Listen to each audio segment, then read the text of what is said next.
Welcome to this week's episode of Inside the Headset presented by CoachComm. This week, we are featuring Texas Tech head coach Joey McGuire's High School Academy talk from the 2023 AFCA Convention. In this conversation, Coach McGuire expresses his passion for high school football, discusses how he has created cultures at each school he has coached at, and talks about how high school football relates to college football. But first, a word from CoachComm. Deuce left, check with me. If they're in quarters match, we're going to Pittsburgh or Ohio. They're in zero. Let's go Hippo, Seattle, wide choice. If we call the protection right, it's 6. When a play call is the difference between winning and losing, your headset choice could be your most important decision. When the call counts, CoachComm is the only choice for clear, dependable communication. Visit CoachComm.com for more info. We got it, guys. Good job. Now, let's get inside the headset with Coach McGuire.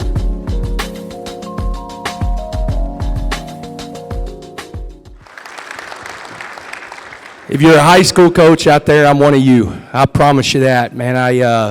I'm honored to be here. We were actually, Todd and I go way back. I got to coach in the very last THSCA All-Star game, and he was on the selection committee, and we spent all week together and have been friends ever since, and text and talk all the time. And so just want y'all to know how honored I am here to talk to you guys. And I know he's going to ask me some questions, but if y'all have any after that, man, I'd love to answer them. Thank you, Coach. Got to jump right into it. When was the first time in your life that you knew you wanted to be a football coach, and not only a football coach, but a head coach in high school and college? Starting with wanting to be a coach, my mom sent me a text the other day after the bowl game, and she said, you remember sitting in the kitchen and saying you're going to change your major.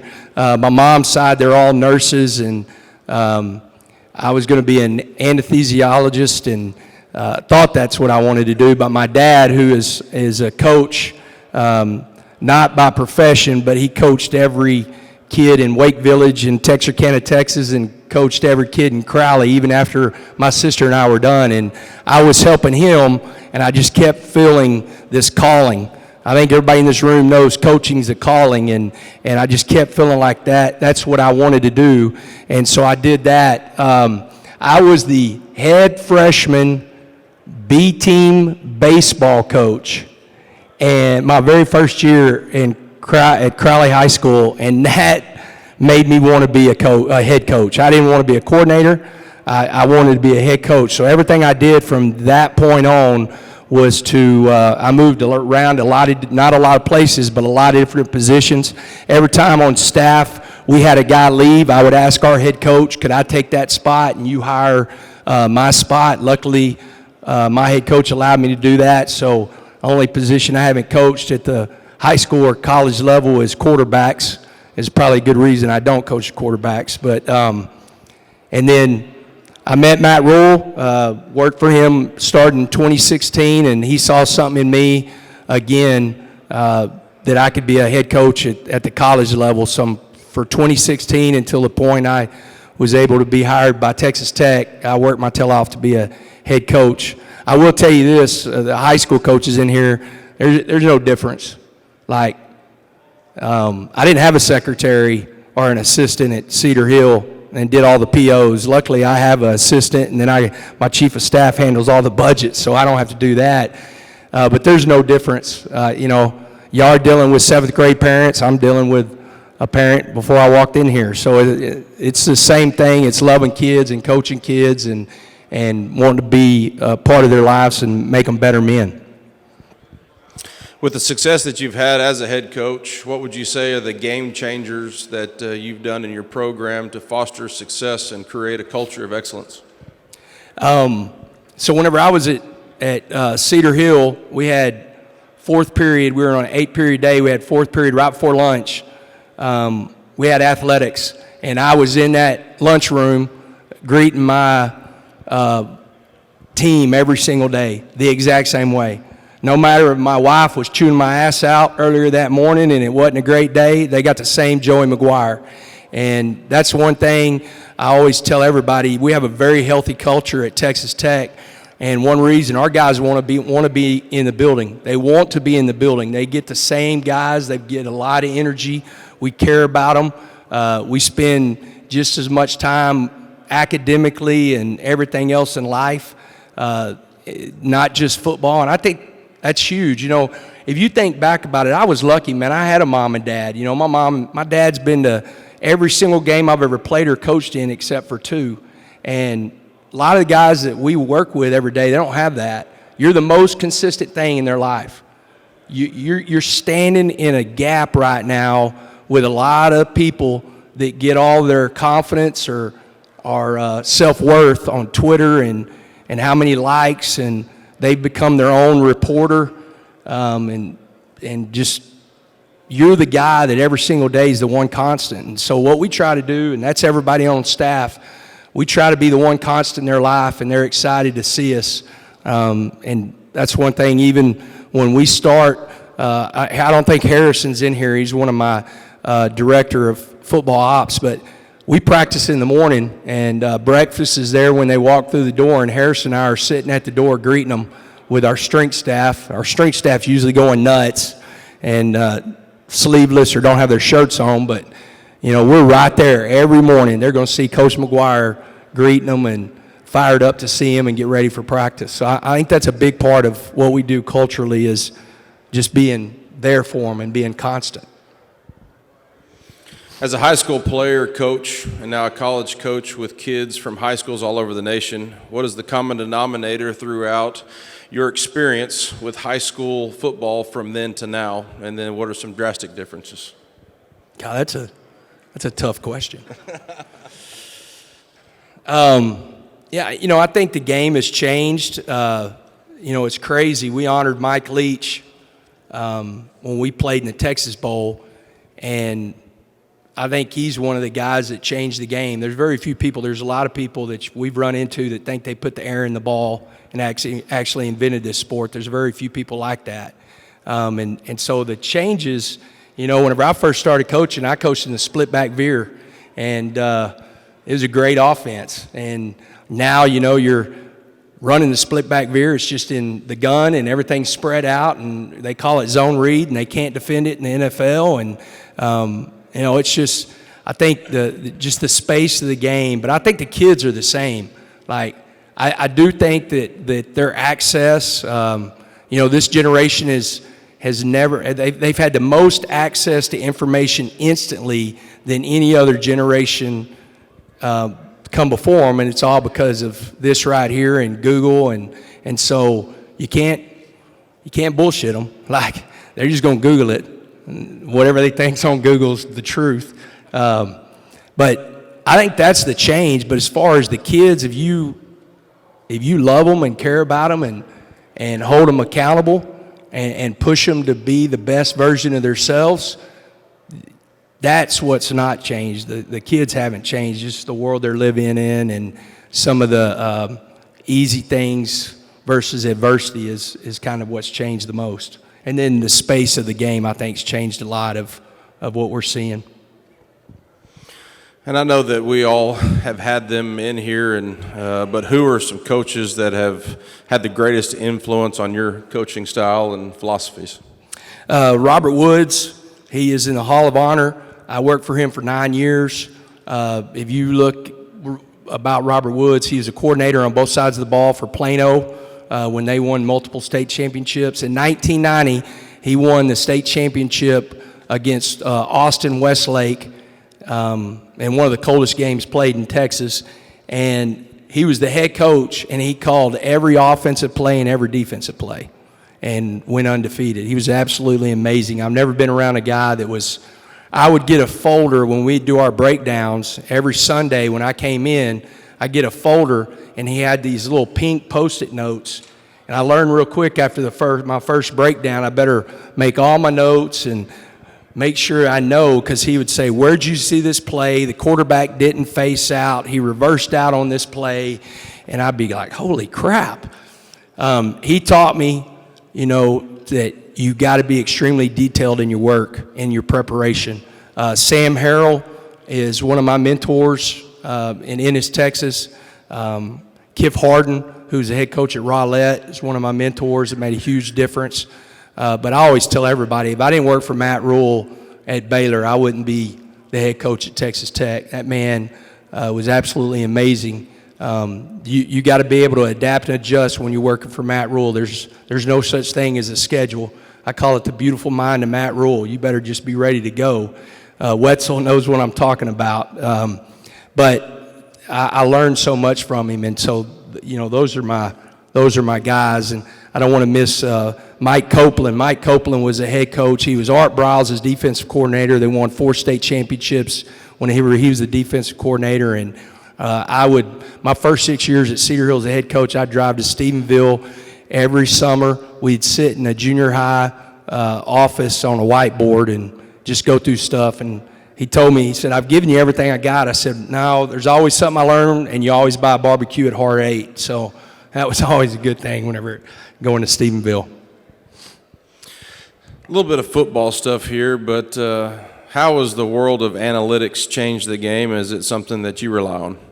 Well, there's probably no bigger proponent of analytics than Texas Tech. And it's not like we went for it on 4th down more than anybody else in the country. We were the number 1 defense. Let me take that back. We were the top 5 defense on 4th down stops. And so we're really big on it. I worked when Coach Rule, whenever he used it like a lot of us, or really when we were growing up. I was really aggressive as a head coach in high school. And so going for it on 4th down, we always had a plan. But whenever it comes to analytics now, we have a book. We have a guy that we start every series. He's going to say the magic number is whatever. When we hit that magic number, we're going for it. Throughout this year, there was only 2 times that I wished I could go back. Once at TCU, I wished I'd have punted in the 4th quarter, and once at North Carolina State, I wished I'd have punted late in the 3rd quarter. Those are the 2 times that I go back. After that, I really don't look back. But the thing with the analytics too, it's just not 4th down. It's taking penalties at certain times of the game. It's different times of timeouts. It's conserving your timeouts. One thing with them, if you can't save 40 seconds, so if you've got a clock that says 25 seconds, they're usually going to tell you not to take the timeout because you're not saving the max number of seconds in the game if you're behind. And so there's a lot of stuff that goes with it. We meet every Thursday with Rob Ash. Rob Ash was a head coach for 40-something years, and he goes through everything that we did in the game, right or wrong, and then he'll go throughout the country and show different people's games of, everything that it comes. So we're really big on it. In our clinic this year, when we do our clinic, our high school clinic, we're actually going to have them come out and present.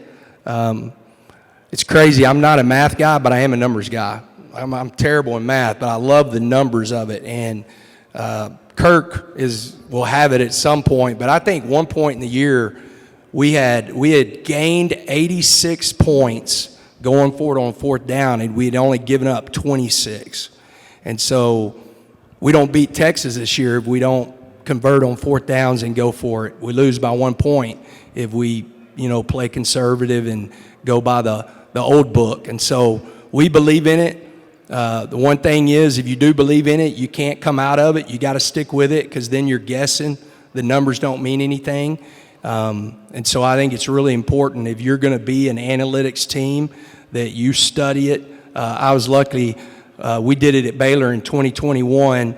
I think we led the country in going for it on 4th down. And I learned a lot that year with Coach Aranda, and so we stuck with it at Tech, and it's been really good for us. The one thing I will tell you too is, if you watch us, man, we got some crazy numbers, man. Like we're 108th in total defense, but we're top 5 in 4th down stops, and we're number 9 in the country in red zone defense. And so our guys, your defensive guys have got to buy in. We call it 911, put the fire out, because there's going to be times where your offense does not make that 4th down. If your defense doesn't buy into it, they're going to go out there and they're going to be like, oh, hell, the offense sucks. Our guys, and I said this, I learned this from Phil Snow. If you're sitting on the bench as a football player, you're just like the spectators in the stands. Every football player wants to be on the field, and every football player wants to play. So the way we take it is, if we do have to go out there, get fired up, get your ass off the bench, sprint onto the field, and let's go play football. Doesn't matter the situation you're in, you get to play the game you love. And so our guys really bought into that, and I think in the bowl game, Ole Miss was like 1 of 6 on 4th down, and our guys, they expect, to play well on 4th down. When looking at coaching from youth to high school to college to the pros, what things do successful, effective coaches have in common, in your opinion? I think they care about their kids. How do you show you care about them? You're there every day prepared. Like, what does your individual look like? Like, I can tell real quick how good a coach is by watching his individual. Is it already set up? Is he out there? Like, I didn't do it many times because our guys did a great job, but when you go to clinics, you see all these drills, and you're like, man, this is a great drill. Does it have anything to do with your offense, defense, or special teams? And sometimes as coaches, we just like, oh, we got 20 minutes of indies, so we're going to do these drills. Well, the drill better fit the skill that you're trying to help create to let these guys play better. And so for us, we want to make sure we're prepared for our players. We want to make sure that we're there every day with a great attitude, no matter what's going on. And I think whenever you see great coaches, you see, there's great X's and O minds. Like, there's guys that just think at a different level. And there's no doubt that's very important, but there's also a lot of guys that think that level that can't connect to kids and can't get them to play hard. And I think it's really important that you show up every day and you're prepared and you're giving the very best to make them. Every single kid you coach should play their best football under you. Like, that's your job, is to help them produce on the field. Off the field, your job is to help them be a better man. But on the field, they should play their best football when they're being coached under you. And so how you prepare every day says a lot about who you are. Get in a little bit of the recruiting question from high school coach's perspective, but we all have high school players who want to play at the next level. What is the most effective way to promote our high school players with the understanding of the financial burden that could come on to families traveling to camps? Well, the first thing I would tell you is you need to have your kids playing as many sports as possible. Like, if you want exposure with us, we just signed the fastest class in the nation. And I'm not saying that this feel-good thing, saying we're signing them. It is verified time-wise. In fact, our linebacker last night at 6'1", 205 pounds, ran the 3rd fastest time ever in the hurdles at the LSU relays. So when I say we got guys that can run, so we want guys that play multiple sports. We want to see our kids that we're recruiting get just as much text saying, hey, show us that you can dunk, as much as show us that you're making a tackle on Friday night. We want multiple sport athletes. So I think it's very important that you're pushing that. At Cedar Hill, every single kid that came through our program played 2 sports. Quick story, I had a kid, DeCorian Smith.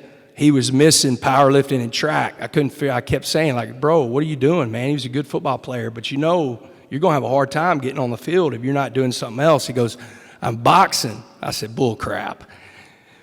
I said, give me your trainer's number. Well, sure enough, he was training for the Golden Gloves, and I went and watched him, box, and he did a good job, but I counted that as his second sport. I think that's important.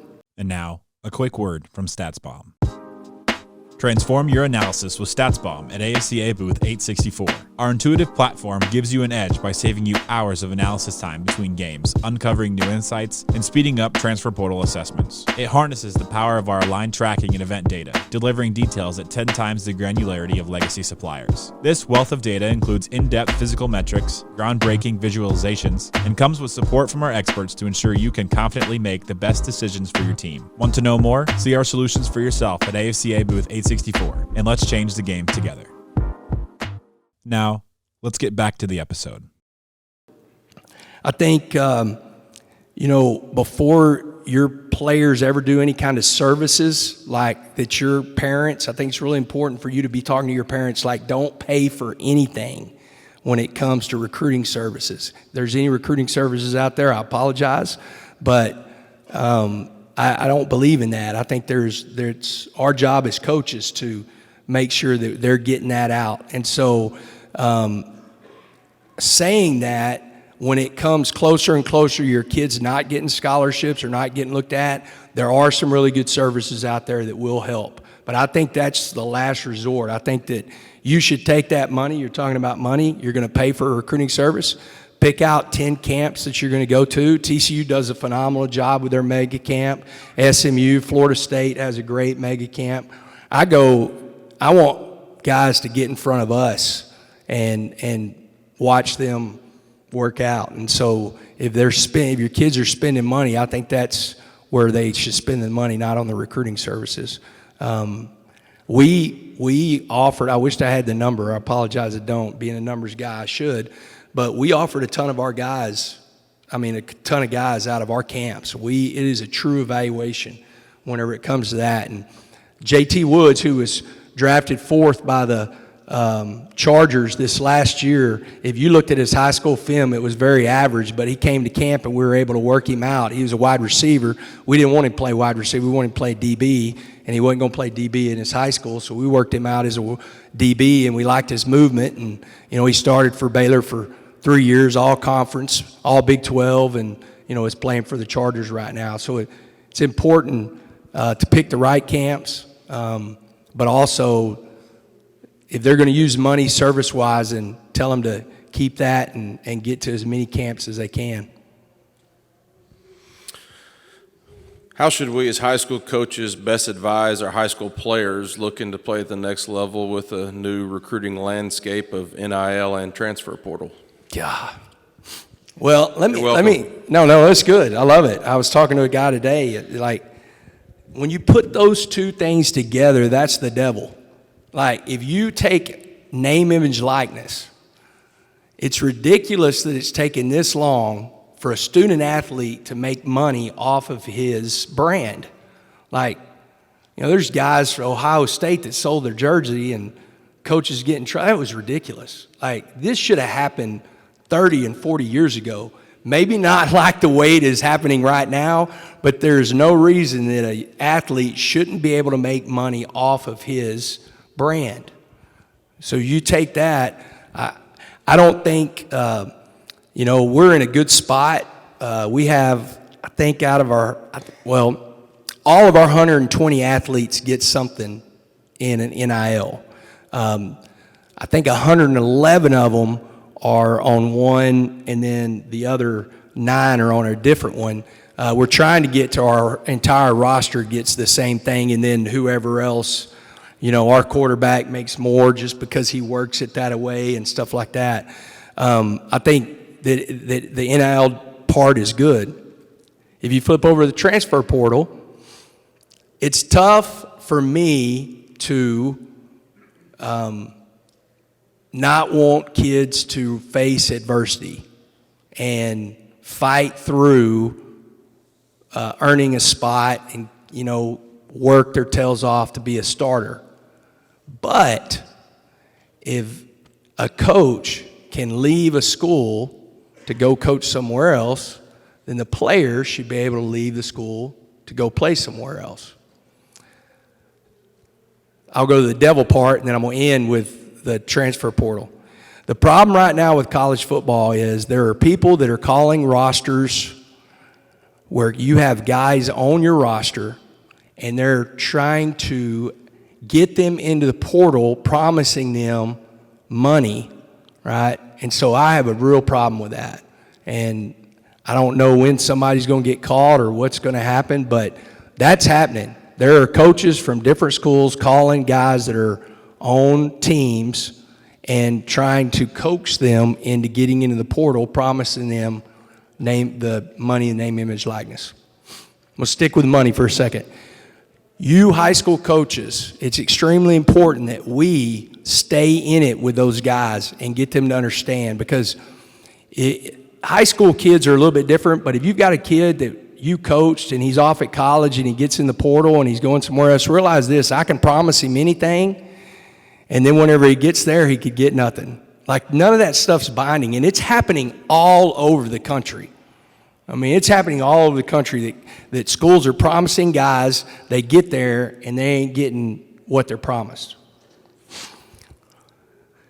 The transfer portal, as a high school coach, you have to stay involved with your guys that are in college, because this is another thing that's happening. I don't know the number right now, but I will tell you the number from last year. There were 19,000 kids that got in the portal, 19 plus thousand. There were 7,000 kids that found new homes.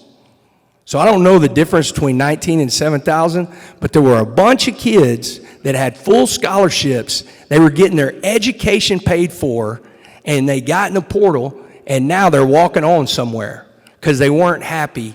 But in the grand scheme of things, they were getting their education paid for.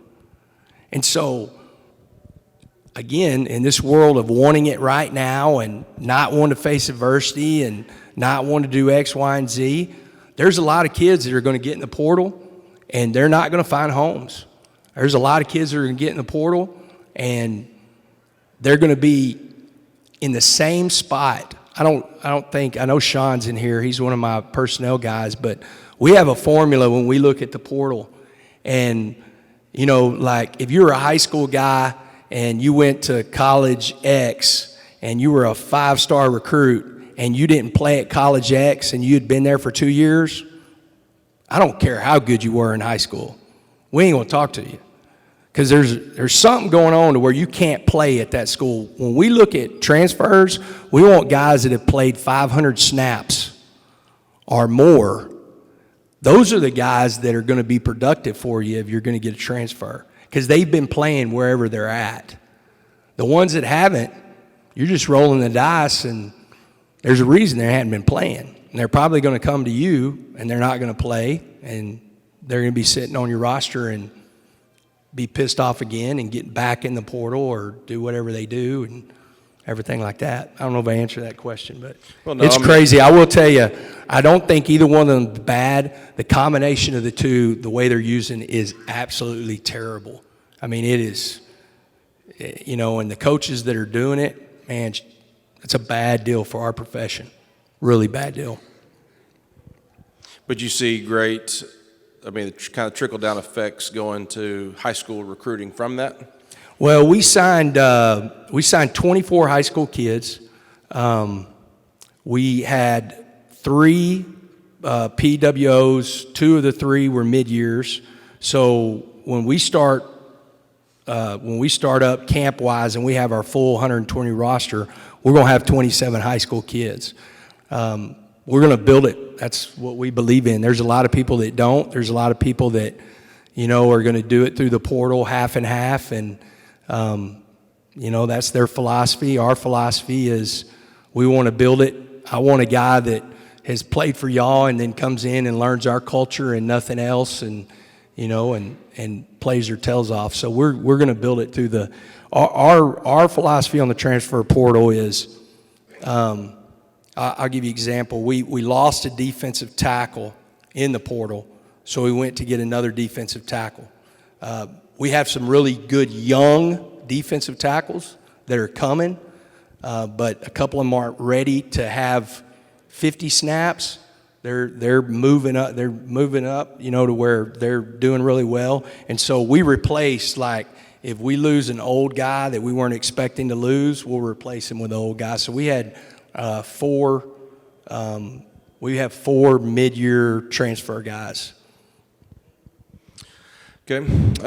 What are great traits, or what are traits of a great assistant coach? And how have you managed those great assistants who have goals of being coordinators and head coaches while on your staff? Well, as a head coach, I think our job is also to mentor the young coaches, and so I think that's a big part of it. I'll never forget, it's like 1997, and Highland Park is rolling like Highland Park always rolls. And for you guys not in Texas, from Texas, Highland Park's a really, really good school right outside of, or right in the city of Dallas, right by SMU.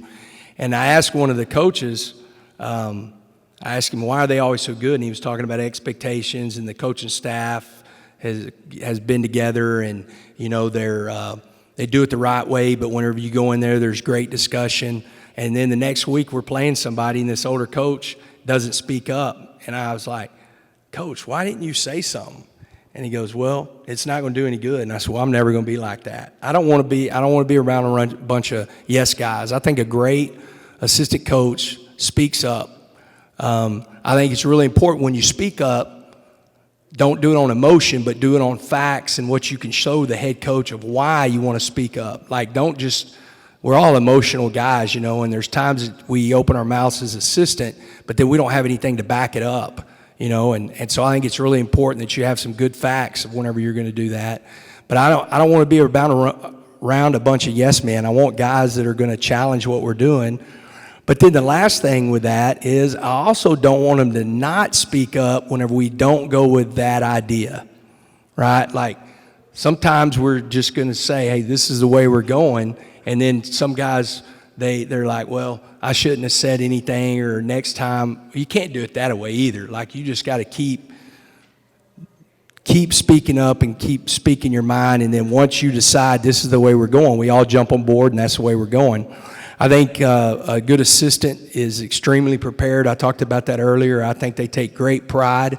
The one thing that I think our staff at Cedar Hill did, that every single coach takes ownership that their position is the best position on the field, and they're the reason we're going to win a game, not lose a game. And if you have every assistant feeling that way, then I'm going to out-coach. I'm not going to out-coach the running back coach at Texas. I'm going to out-coach the offensive line coach at Texas Tech. Like, I'm going to be the best coach on staff. My guys are going to be most prepared. I'm going to take pride in the way my guys play.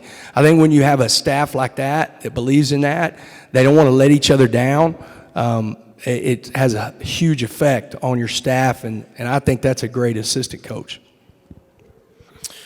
Great, and maybe should have started off with this question, and certainly what this session's all about. But why is high school football important in today's society? Well, we got Joe Martin over here with the THSCA and Glenn West. If D.W. Rutledge was in here, he would tell you for sure that I'm telling you guys, I know you know this, but I believe this in my heart. We are the last hope for these kids. We are the guys that stand in the gap. We are the guys that stand in the gap of every single kid. I'm a coach because of Harris Brownlee and Tom McComb. They were my coaches in high school. I had a mom and dad. I told you about my mom and dad. But I'm a coach because of a coach and how much they affected my life. And I can't imagine some of these guys, what they go through in some of the places that we coach, and you are that one constant person. So what comes out of your mouth, the encouragement, holding them accountable, making them be the best version of themselves. The game, that's the easy part. I used to tell everybody, have you ever been to Cedar Hill, Texas, man? I mean, it's just South Dallas and it's different. And I said, the football is easy. It's, are you willing to go pick up the kids every morning to make sure they're in powerlifting? Or are you going to give them an excuse not to be in the weight room because you don't want to go pick them up? Like, I promise you this. If we're not doing what we're doing, if you think the world's going to hell, I promise you it's going to go a lot quicker. I don't think it is. I think that we live in a great place. We coach a great game. We have people attacking it like crazy. I was praying like hell for that young man for Buffalo, it bothered me. But I'm going to tell you right now, I was praying like hell just as much for our game. And when he woke up, I was thank you, God, for that young man, but also thank you, God, for football, that young man didn't pass away. Because the people that don't get it, they're just waiting for something to happen to attack us. And we've got to keep defending. I listen to Matt Rule say it all the time. We've got to keep defending this great sport. Yes, for the sport. Yes, because we love it. Yes, because we love Friday night lights and Saturday game day and all that stuff. But more than anything, for the players that you coach every day. Because they need you and they need this sport. Because this sport, and we all know it, we wouldn't be in this room, it is life. You're going to get knocked down. You got to get up. Somebody's going to be better than you. How are you going to respond? There's going to be a guy that outworks you. Are you going to work harder?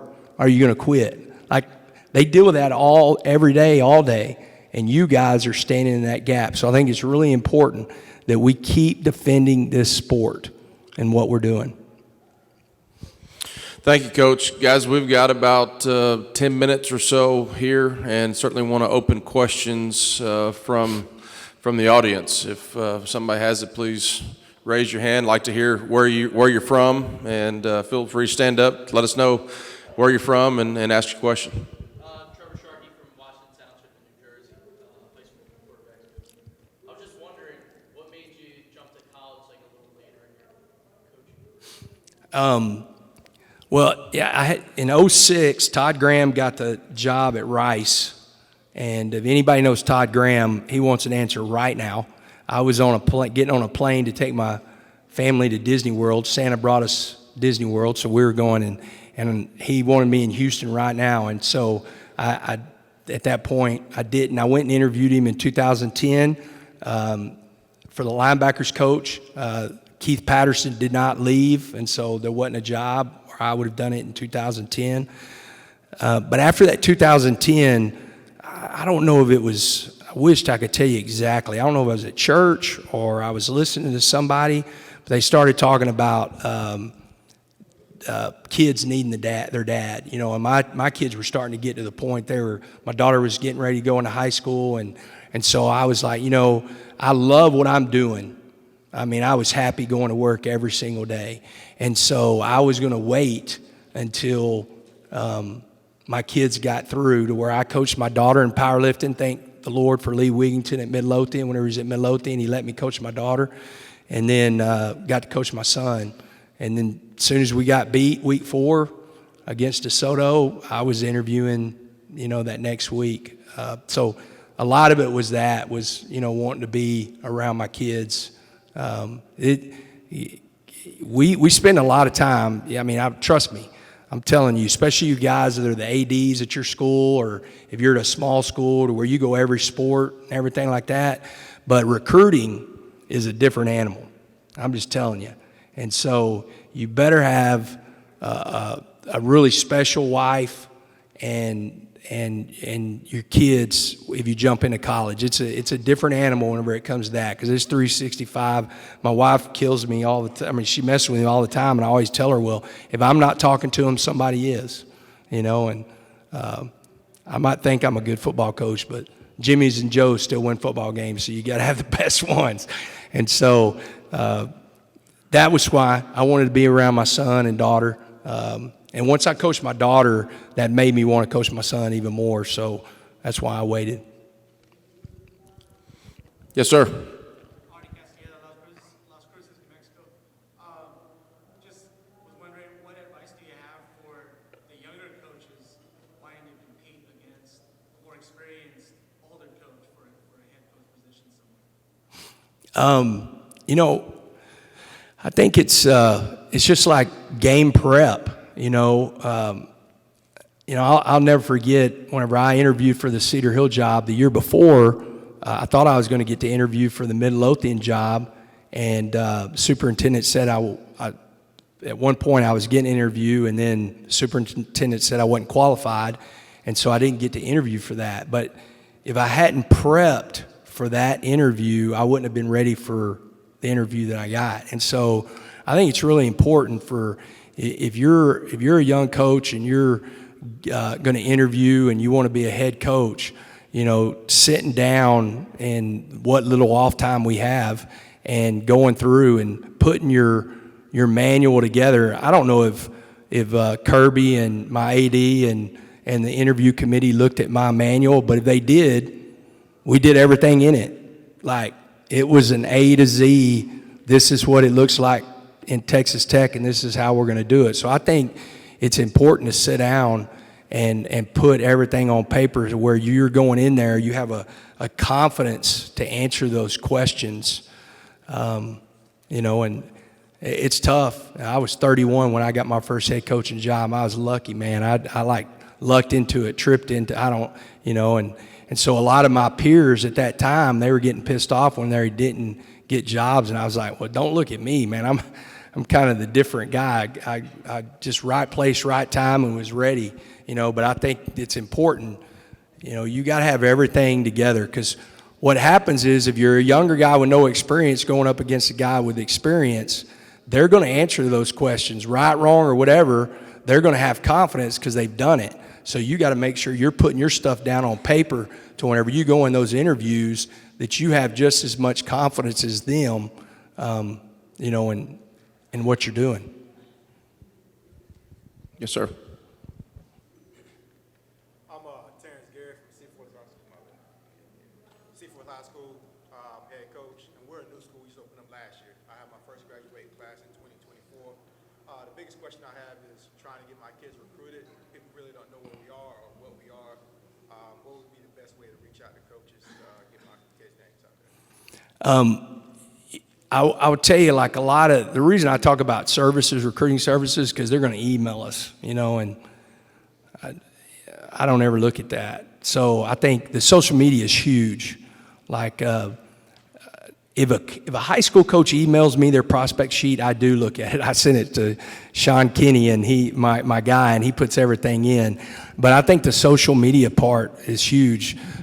Talking about social media with your kids, make them, if they have some crazy ass name, make them go back and redo it, delete that account, and have Joey McGuire, whatever, and in their linebacker 2024 at whatever school, huddle attachment, everything like that. I think that's really big.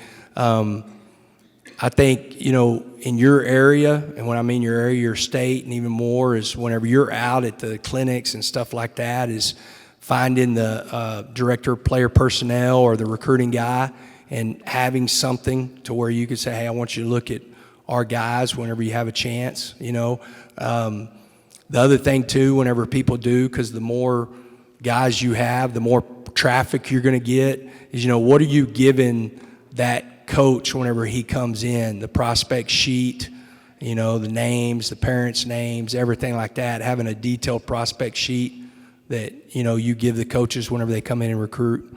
But the recruiting part, as far as what you guys are pushing, what your players are pushing, the social media part, Twitter, stuff like that is probably the biggest thing versus any kind of emails or anything like that. Yes, sir.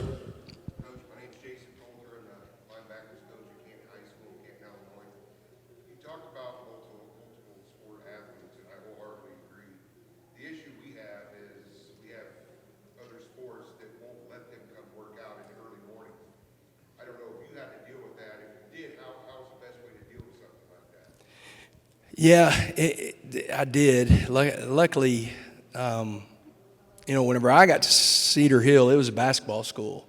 And David Milson, I didn't say it, but he's passed away, but he was one of my mentors, and he was the head basketball coach. And, he won 30-plus games like 7 years in a row, and he didn't care if they played football or, he would share and everything, but he wasn't looking for the football players to come out and everything. And so what I tried to do was kind of give and take. It's hard, but if there's times you're going to have a really good football player that's really good at something else, how are you helping him be good at something else for that coach? trying to share some of your time to see if they'll share some of their time. And it's not fun. I mean, I didn't want to share any of my time, and I wanted them to go to the next sport. But there's going to be a couple guys that are going to make a difference in wins and losses that you're going to have to figure out how to share. And, you can go to that other coach, but they're probably not going to. So you're going to have to do it on your end to show that you're willing to do it and see if that they're willing to do it, It's tough, man. I don't want kids to decide, to play one sport. I want them to play multiple sports. I believe in the high school experience. I think it's the greatest years of their lives. I think they learn so much and who they're becoming, and so I want them to be a part of everything. And so sometimes you got to share your time to hopefully be an example that they'll help out. That's tough, though, because you got some hard-headed people that don't want to share. Yes, sir.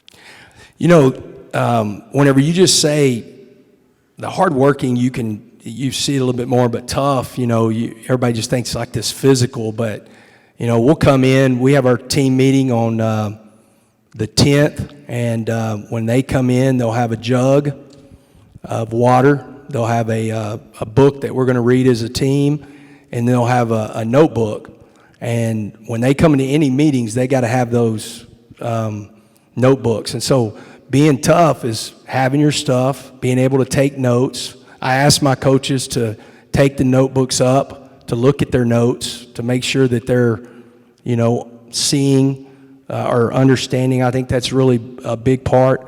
I think in the weight room, we're still old school to where we're going to squat, power clean, bench, deadlift, and I have a strength staff that believes in that, so we're still going to do that. I know there's a lot of other ways to do things. And then one thing that we do is we define periods in our practice. Okay, so our inside run, 9-on-7, whatever you want to call it, is a brand period. And so our players know when they go into that brand period, we're fixed to get after each other. We're fixed to hit. And so when they are going into certain periods, they understand what that period is meant for.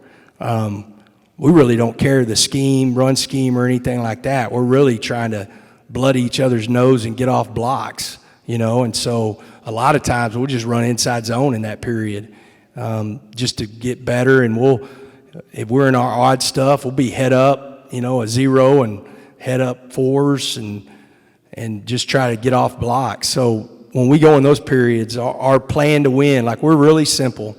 I'm not very smart. So we got the brand, the player coach's oath, and the plan to win.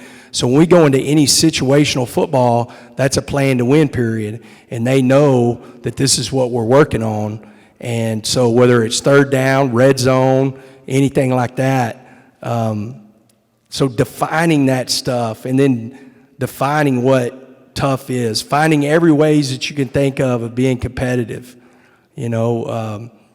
Everybody that's ever walked this earth loves to hear their name. You might not think so, but they do. And they really want to hear it in praise.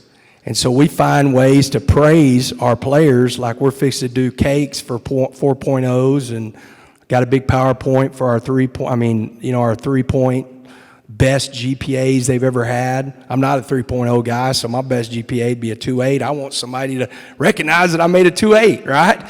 And so we're doing all that stuff. Well, that's part of being competitive, right? You all of a sudden want to hear Todd Mabus. Well, hell, I want to hear Joey McGuire, so I'm going to work my butt off to this is how you do it. Well, this is...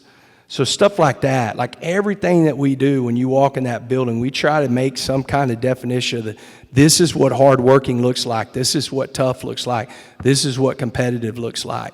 And really push that and then define it for them and then try to go get it. That's how our Sunday meetings, when we get through playing,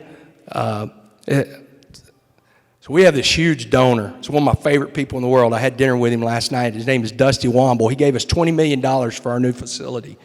And he gave basketball like another $15 million. I mean, the guy's absolutely incredible. Started his company as a junior at Texas Tech and is extremely successful.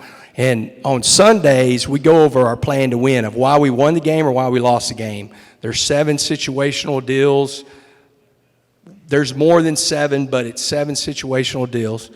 And we got beat by North Carolina State, and he shows up. He's in the team meeting. You know, he asked me, I said, Dusty, I don't care if you're in here. Shoot, your name's going to be on this new building, so I'm fine with you being in here. And then we lost another game, and he was there. And my AD goes, hey, do you mind if Dusty's in there? I said, well, hell, I wish he'd come when we win. You know, he always shows up when we lose. And so he started showing up, you know, every week. But that plan to win, like we try to put as much in black and white. You know, we don't want a lot of gray. So we try to define and not overdo it, but try to define this is who we are, this is what's important to be a Red Raider, and then go do it. Well, guys, we got one more. One more Yeah. Right there. Let's do it. So you kind of touched on it a little bit, but my name is Robert Span, defensive coordinator at Lakewood High School in St. Petersburg, Florida. What is the mindset like from a week that you took a L to that week that you won that game? Like, what is it that you are trying to do differently mentally for the guys to be able to continue on to get that W? Well, the one thing off a win is we're going to coach a lot harder on being a lot more critical. Like, it's a lot easier to be even that much more critical whenever they've just won the game. And so that's one thing I talk to our guys, you know, but with us, because we do, and I can send it to you, and Kirk might even have it, but our plan to win, I learned this from Matt Rule. We were 1-11, and besides one game, we came and practiced our ass off every single week. The reason we could is there's not this like magic fairy dust of why you won the game or lost the game. It's in black and white. Don't beat yourself. Your penalties versus their penalties pre-snap. Who won that? You know, run the ball, stop the run, hit their quarterback, protect yours. Who won that? You know, did you outrush them? Did you have more sacks? Like stuff like that. Turnover margin. And so it's all in black and white. And so when you win, you can show why. They keep buying into it. When you lose, this is why we lost, and this is what we have to fix. We went back over, Kirk actually did this for me. I'm not smart enough to do it, but we went back over the last 3 years, Texas Tech, before we got there, of all their games. We put it into our plan to win, and we presented it to the team last spring and started that buy-in then of like, this is why we won games and lost games in the past. This is the things we got to fix. And we do it every single week. That's our Sunday meeting before they go break down go watch the film and go work out and everything, as we go over our plan to win of why we won and lost. So I think it's easier to be consistent off of both. I will tell you though, we're a lot, like we coach harder off a win, because sometimes losses, there's a lot of reasons for it. And we're going to coach hard off of that and hold them accountable. But we try to take advantage of those weeks when we win to really grind and get better. Well, Coach, thank you for everything you had for us today, and congratulations again on the great first season and recruiting class that you have so far. And I know that we'll all continue to be watching great things in the future for the Red Raider football. Thank you, guys. I will tell you, and this is where you're in Texas, wherever you're at, I always tell everybody that Texas Tech University is the home for Texas high school coaches, for high school coaches in general in any state. We're an open door. Our ladies in front know that there's 2 things that will piss me off. One, if a letterman doesn't get to where they need to be, and where a high school coach doesn't get to need to be where they need to be. You'll get a copy of our practice schedule, the face, when you come watch practice. I mean, we're an open door. We want to help. So anytime y'all want to come visit, if you're thinking like, hey, I want to go visit the X, Y, and Z, come to Texas Tech, because you're going to get the most out of your visit. If you're going to spend the money either getting on a plane or driving, And if you come to the clinic, you'll get a hell of a steak. A hell of a steak. I mean, that Friday Night Lights in Odessa Permian and Midland Lee, that's real, man. Those jokers come to Texas Tech and cook for us. So you'll get a hell of a steak, and we'll give you everything we got. Thank y'all very much. CoachComm has been delivering tough headsets for tough teams for more than 31 years. It's why 97% of FBS teams and thousands of high schools across the country rely on CoachComm. Get the best for your team. Visit CoachComm.com for more info. Thanks for listening to this week's episode of Inside the Headset, presented by CoachComm. If you'd like to learn more about this week's episode, head over to AFCA.com. There, you can access every episode and find corresponding show notes. Remember, you can catch every episode of Inside the Headset presented by CoachComm on wherever you get your podcasts, including Spotify, Apple, and YouTube. While you're there, we'd love for you to take a moment to rate, review, and subscribe to the podcast. Your feedback helps us improve and grow. Keep up with the latest news by following us on social media. Connect with us at Inside the Headset, and remember to tag us when you share your favorite episodes. For more updates on all things AFCA, be sure to follow the @WeAreAFCA social media accounts. If you're not a part of the AFCA community yet, visit AFCA.com to join thousands of NFL, college, and high school coaches nationwide and across the globe. Elevate your coaching game with an AFCA membership. You'll gain exclusive access to the annual AFCA Convention, magazine, digital library, and AFCA Insider email. Stay up to date with the latest stories and news on the AFCA website. More than just a convention, the AFCA offers continuous education, guidance, networking, and more. Celebrate the past and shape the future with the AFCA. It's about fostering exceptional coaches who create outstanding teams and even better individuals. Invest in your skills and make a lasting impact today by engaging with the AFCA. Your journey starts here.